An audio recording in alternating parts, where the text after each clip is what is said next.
In the 1950s, near the Californian desert, there's a company town called Victory, where life appears idyllic. Families enjoy perfect routines. Husbands head off to work at the mysterious Victory headquarters, while wives stay home, tending to their homes and attending ballet classes led by Shelley. The wives are prohibited from asking about their husband's work, and the headquarters is strictly off-limits to them.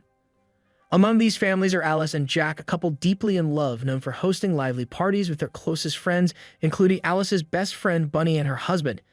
Alice hums a particular melody while doing chores, a tune she can't quite place but feels familiar. Occasionally, the ground trembles, prompting Alice to question Jack if it's related to Victory's operations, but he dismisses her concerns, and she quickly lets it go. One afternoon, Alice notices Margaret, a troubled neighbor who has become isolated after a strange incident. Margaret stands in Alice's yard, clutching a toy plane and appearing to experience a bizarre vision. Disturbed but unsure what to make of it, Alice brushes it off. Later, while preparing dinner, Alice discovers the eggs in her carton are mysteriously empty, but the thought is forgotten when the food begins to burn. At a pool party hosted by Shelley, Alice hums her favorite tune, only for Bunny to ask her to stop. Alice realizes she doesn't know where the song comes from. As the melody lingers in her mind, strange, disjointed images flash before her, but Bunny's chatter pulls her back to reality. The party takes a serious turn when Shelley's husband, Frank, the CEO of Victory, gives a speech welcoming new neighbors and emphasizing Victory's mission to build a safe and orderly world. Margaret disrupts the speech, questioning why they're there, but her husband quickly escorts her away.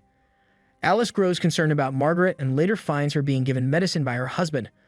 Margaret tries to confide in Alice, claiming she's being silenced and imprisoned, but the door is shut before Alice can learn more. Returning to the party, Alice finds Jack in Frank's room. To her surprise, Jack becomes passionately intimate with her there, only for Frank to appear and silently watch before leaving without explanation. Alice keeps the strange encounter to herself. In the following days, Alice hears gossip about Margaret. Bunny reminds the group that Margaret broke the one rule. She ventured into the desert with her son, claiming to have seen something. When she returned, she was alone with her son's toy plane, and the boy was never found. Margaret insists her son was taken from her as punishment, but others dismiss her claims as delusions. One day, Alice rides the trolley to clear her mind, but decides to stay on board past the usual stop, gazing at the desert. Suddenly, a plane resembling Margaret's toy crashes in the distance. Ignoring the driver's warnings, Alice ventures into the desert to investigate. She finds a hill with a spiral road leading to a mysterious dome. Drawn to it, she places her hands on its glass surface, triggering a strange physical reaction as disturbing images flood her vision. When she regains consciousness, she's back in her bed, with no memory of how she got home. Jack tries to comfort her, brushing off her concerns about the plane crash by claiming it never happened. Troubled by these events, Alice begins to question her reality. While cleaning windows, she experiences a terrifying hallucination of a wall pressing her against the glass. The vision disappears in a blink, leaving her shaken. Shortly after, Margaret calls, warning Alice that they are lying and urging her to leave. Alice denies her claims and hangs up, but the words linger in her mind. During her next ballet class, Alice is horrified to see her reflection transform into Margaret, leaving her questioning the truth behind the seemingly perfect town of Victory. During a ballet class, Margaret eerily mirrors Alice's every move, but the tension escalates when Margaret suddenly places her hands on the glass and begins banging her head against it. Alice cries out in panic, yet no one else sees what she's reacting to. When Alice turns back, Margaret has vanished. Disturbed, Alice rushes home, only to find Margaret standing on the roof of her house. Tearfully, Alice pleads with her to come down, but Margaret ignores her, taking a fatal leap. Alice panics and tries to reach her, but before she can get far, the men in red appear, dragging her away. That evening, Alice tells Jack what happened, but he dismisses her story, pointing out that Margaret's husband has assured everyone she's fine and is being treated at the hospital. Frustrated at being treated as if she's losing her mind, Alice demands the truth, pressing Jack for answers about his job and Victory's secrets. Jack explodes in anger, warning her that asking questions could destroy their perfect life. He insists she drop the subject and leaves her alone for the night. Unable to sleep, Alice distracts herself by watching TV, but the attempt backfires. She experiences a vivid hallucination, feeling as though she's drowning in a pool, an echo of her earlier experience with the wall. When she snaps out of it, she's standing by the window, as if she tried to escape. The next morning, Alice begins wrapping leftovers but loses control of her hands, which suddenly start wrapping part of her body instead. She snaps out of it after a few moments, shaken by the realization that her mind is unraveling. Shortly afterward, Jack brings Dr. Collins for a house call. The doctor attributes her stress to witnessing Margaret's fall and suggests her mind may be altering memories as a coping mechanism. When Alice insists on what she saw, Collins calmly explains that the brain sometimes rewrites reality to deal with trauma. He tries to prescribe medication, but both Jack and Alice refuse, assuring him it's unnecessary. During the visit, Alice notices classified files about Margaret and Collins' briefcase. When she asks about them, Collins reveals that Margaret had been struggling with paranoia and emotional outbursts, which interfered with her husband's work. As a result, he was fired from Victory, and Margaret was sent away to receive professional help. After Collins leaves, he accidentally forgets his briefcase. Seeing an opportunity, Alice quickly grabs it to look for answers, but before she can delve into the contents, Collins returns. Thinking fast, Alice pretends she was about to hand it back to him, and he believes her story. Once Collins is gone, Alice reveals that she managed to snatch Margaret's files, but every page has been blacked out. Frustrated and hopeless, she burns the files in the fireplace while sipping whiskey to calm her nerves. As she reflects on Margaret's fate, her guilt begins to eat away at her. Later, while soaking in the bath, the disturbing images flood her mind once more. This time, however, they're interspersed with glimpses of tender moments between a loving couple. Before she can make sense of it, Jack arrives home and plays music, snapping her out of her trance. Still shaken, Alice is caught off guard when Jack suggests they should consider having a baby. She promises to think about it, brushing off the idea for the time being. That evening, the couple attends an extravagant party hosted by Frank at a high-end restaurant. Throughout the event, Frank keeps a watchful eye on Alice, unnervingly observing her while engaging in hushed conversations with Dr. Collins. Feeling increasingly paranoid, Alice's anxiety builds toward a breaking point. Her tension peaks when a dancer takes the stage to perform, further unraveling her fragile composure. As the dancer performs, Alice becomes overwhelmed, the routine reminding her of her haunting visions. Tears begin to stream down her face, and she whispers to Jack, begging him to take her home. Jack dismisses her pleas, focused on Frank, who takes the stage to make a major announcement. To everyone's surprise, Frank calls Jack up and announces his promotion. The crowd erupts in celebration, but for Alice, this moment becomes unbearable. It triggers a full breakdown, and she runs to the bathroom, where she sees the visions of the mysterious couple once more. Bunny suddenly appears, finding Alice in distress. Alice tries to explain everything she's been experiencing, but Bunny harshly cuts her off. She scolds Alice for ruining her husband's important night and accuses her of acting selfishly. Bunny tells her to pull herself together and be the perfect wife she's expected to be. Left with no other choice, Alice forces herself to return to the routine and tries to suppress her growing fears. A few days later, Jack organizes a dinner party at their home, attended by Frank and Shelley. As Alice works in the kitchen, Frank approaches her, intrigued. He tells her she fascinates him, remarking that great men only achieve greatness when challenged. He hopes she will continue to push boundaries in the future. During dinner, Alice boldly sits at the head of the table, locking eyes with Frank as the guests engage in small talk. Unable to contain herself, Alice interrupts, questioning her neighbors about their pasts before coming to Victory. She points out how their backstories are eerily similar, hinting that they've been fed false memories to keep them complacent. Jack tries to calm her down, but Frank, amused, encourages Alice to continue. Seizing the opportunity, Alice confronts him, accusing him of creating a facade to control everyone. She passionately recounts everything she's seen and experienced, but Frank maintains his composure.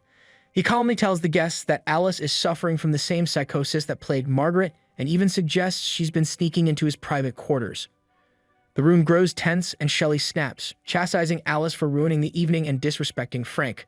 She storms out, and the other guests quickly follow. Before leaving, Frank turns to Alice and coldly remarks that he expected better from her. Once everyone is gone, Jack explodes, accusing Alice of sabotaging his big night. Alice pleads with him, insisting that none of this matters as much as their relationship. She begs Jack to leave Victory with her before it destroys them both. After much pleading, Jack reluctantly agrees. Alice hurriedly packs a bag with the essentials, but as they get into the car, Jack suddenly apologizes. Before Alice can comprehend what's happening, the men in red appear and drag her away. Jack breaks down in tears as Alice screams for him to help her. Alice is taken to a facility where she undergoes electroshock therapy. In her haze of pain, she experiences visions of the couple again and realizes the couple is her and Jack in the real world. The memories reveal that Jack lost his job, leaving Alice, a hardworking doctor, to take double shifts at the hospital to support them. The strain on their relationship worsened as Jack became resentful and consumed by Frank's podcast, which preached about men reclaiming control over their lives. Alice wakes up back in Victory, her routine seemingly restored. Collins declares her cured, and life resumes as if nothing happened. Days pass uneventfully until one evening, Jack comes home humming a familiar, annoying song. The tune jolts Alice's memory, and she begins recalling the truth. She remembers being restrained and dragged across an unfamiliar floor. It's revealed that Jack had applied to join the Victory Project, a program that allowed men to create a simulated, perfect life. Jack had Alice connected to the simulation without her consent, keeping her body sedated and monitored in the real world while he worked a menial job to afford the program. In Victory, Jack only logged in for a few hours each day, leaving Alice trapped in the simulation 24/7. Overwhelmed by the revelation, Alice collapses, demanding answers. Jack tries to justify his actions, claiming he did it to save their relationship and give them happiness.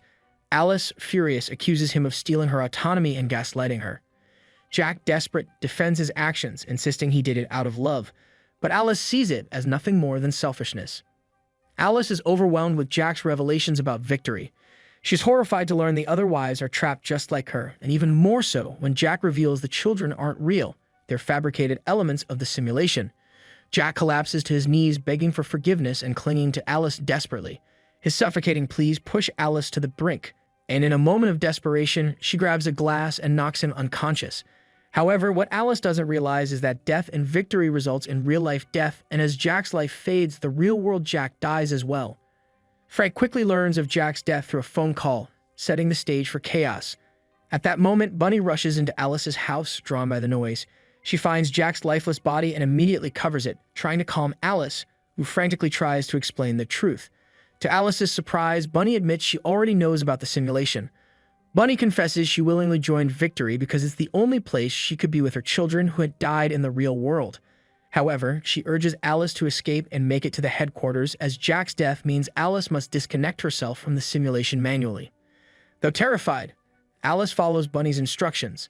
As she steps outside, chaos erupts, streetlights explode, neighbors gather, and the men demand answers about Jack. The women begin noticing something is wrong, but the men remain focused on controlling Alice. Bunny confronts the men, giving Alice a chance to escape in a car. Alice speeds away just as the men in red arrive, stealing vehicles to pursue her. The chase begins in the streets of Victory and intensifies as Alice races into the desert. The men in red ram her car repeatedly, but Alice holds her ground. Dr. Collins joins the pursuit, speeding ahead to cut her off. When Alice finds herself surrounded, she makes a bold move. She swerves her car, causing the men in red and Dr. Collins to crash into one another. Frank, back in Victory, receives a call reporting Collins' death. The news plays on speakerphone, allowing Shelley to hear. While Frank is busy issuing commands, Shelley takes matters into her own hands. In a shocking turn, she stabs Frank, declaring, "It's my turn now." Meanwhile, Alice pushes forward, navigating the treacherous desert terrain. Her car gets stuck on a rough turn, forcing her to abandon it. Determined not to give up, she begins climbing the hill toward the headquarters on foot. Behind her, the men in red abandon their vehicles as well and pursue her up the hill. Alice's body screams with exhaustion, but she pushes herself to the limit, determined to escape. At the top of the hill, Alice reaches the dome housing the simulation's control point. She hesitates for a moment, hallucinating Jack's presence. He appears to embrace her, pleading with her to stay as memories of their real-life struggles flash before her eyes. But the sound of the men in red closing in snaps Alice back to reality. Alice rushes to the glass wall of the dome. Placing her hands on the surface, she throws her head back as vivid, disorienting images flood her mind. Memories of her real self intertwine with the horrors of the simulation. The screen cuts to black and Alice gasps. Feel free to subscribe and turn on notifications so you never miss stories like this. Thanks for watching.